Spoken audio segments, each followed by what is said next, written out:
చేసి కేజీబీలో పనిచేస్తున్న వారి 10 నెలల జీతాలు, మినిస్టర్ సవితా గారు సంతకం చేసి కేజీబీలో పనిచేస్తున్న వారి 10 నెలల జీతాలు, 10 నెలల జీతాలు, 10 నెలల జీతాలు గారు వెంటనే సంతకం చేసి కేజీబీలో పనిచేస్తున్న వారికి 10 నెలల జీతాలు, మినిస్టర్ గారు వెంటనే సంతకం చేసి కేజీబీలో పనిచేస్తున్న వారికి పెండింగ్ లో ఉన్న 10 నెలల జీతాలు, 10 నెలల జీతాలు, కేజీబీలో పెండింగ్ లో ఉన్న 10 నెలల జీతాలు, కేజీబీలో 10 నెలల పెండింగ్ లో జీతాలు, మినిస్టర్ గారు వెంటనే సంతకం చేసి కేజీబీలో పనిచేస్తున్న వారి 10 నెలల జీతాలు, మినిస్టర్ గారు వెంటనే సంతకం చేసి 10 నెలల జీతాలు, మినిస్టర్ గారు సంతకం చేసి వెంటనే కేజీబీలో పనిచేసే వారి 10 నెలల జీతాలు, మినిస్టర్ సవితా గారు సంతకం చేసి 10 నెలల జీతాలు, మినిస్టర్ గారు సంతకం చేసి 10 నెలల కేజీబీలో మోడల్ స్కూల్స్లో 47 మందిని కడప జిల్లాలో అవుట్సోర్సింగ్ కింద కాంట్రాక్ట్ కింద అపాయింట్ చేయడం జరిగింది. అదే తెలుగుదేశం ప్రభుత్వం వచ్చిన తర్వాతనే అపాయింట్ చేశారు. తెలుగుదేశం గవర్నమెంట్లోనే అపాయింట్మెంట్ లెటర్ ఇచ్చినారు. స్వయంగా కలెక్టర్ గారే అపాయింట్మెంట్ లెటర్ కూడా ఇవ్వడం జరిగింది. కలెక్టర్ గారు లెటర్ స్వయంగా ఇచ్చినప్పటికీ ఇప్పటికి 9 నెలలు అయిపోయి 10వ నెల కూడా పూర్తి కావస్తున్నప్పటికి కూడా ఇప్పటి వరకు జీతాలు ఇవ్వలేదు.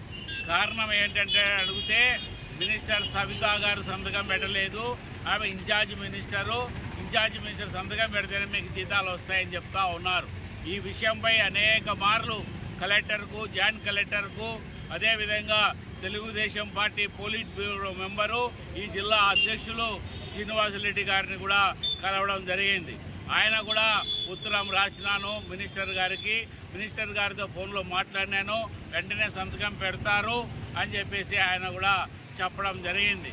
కానీ కూడా ఈరోజు ఏమాత్రం రెస్పాన్స్ లేదు.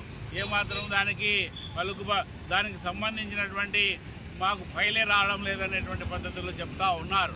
ఈరోజు అనేక రోజులుగా తిరుగుతున్నప్పటికి కూడా వీరి పని మాత్రం చేయించుకుంటా ఉన్నారు. వీళ్ళ పనులు మాత్రం కరెక్ట్గా చేస్తున్నారా లేదా అని వాకప్ చేస్తూ ఉన్నారు.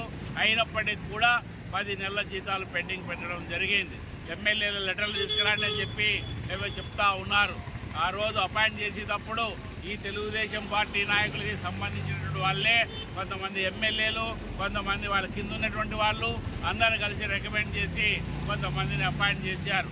వారితో పాటు ఎగ్జామ్ రాసి మెరిట్ పైన అపాయింట్ అయిన వాళ్ళు కూడా ఉన్నారు. మెరిట్ పైన అపాయింట్ అయిన వాళ్ళకు జీతాలు లేవు. రికమెండేషన్లతో తెలుగుదేశం పార్టీ నాయకుల రికమెండేషన్లతో వచ్చినటువంటి వారికి జీతాలు లేవు. కాబట్టి ఈరోజు ఎమ్మెల్యేల నుంచి లెటర్లు తీసుకురండి అని చెప్పినప్పటికీ కొంతమంది ఎమ్మెల్యేలు లెటర్లు ఇవ్వడం జరిగింది. వాటిని కూడా ఖాతరు చేయడం లేదు మినిస్టర్ సవితా గారు. వెంటనే మినిస్టర్ సవితా గారు సంతకం చేసి వారి జీతాలు విడుదల చేయాలని చెప్పేసి ఈరోజు కలెక్టర్ గారికి విజ్ఞప్తి చేస్తూ ఉన్నాం. అదే సందర్భంలో ఈరోజు ఈ ఎడ్యుకేషన్ డిపార్ట్మెంట్లో ఉన్నటువంటి వీరికి జీతాలు ఇవ్వకపోవడం అనేది దుర్మార్గకరమైనటువంటిది. వెంటనే నారా లోకేష్ గారు, చంద్రబాబు నాయుడు కలగజేసుకొని ఈ సవితా గారికి చెప్పి ఇన్ఛార్జి మినిస్టర్, కడప జిల్లా ఇన్ఛార్జి మినిస్టర్ సవితా గారికి చెప్పి వెంటనే సంతకం చేయించి పెండింగ్లో ఉన్న 47 మందికి 10 నెలల జీతాలు వేసే విధంగా చర్యలు తీసుకోవాలని చెప్పేసి నారా లోకేష్ గారు మినిస్టర్ గారికి విజ్ఞప్తి చేస్తూ ఉన్నాము. కాబట్టి వెంటనే మినిస్టర్ కలగజేసుకోవాలని చెప్పి కూడా మేము విజ్ఞప్తి చేస్తూ ఉన్నాం.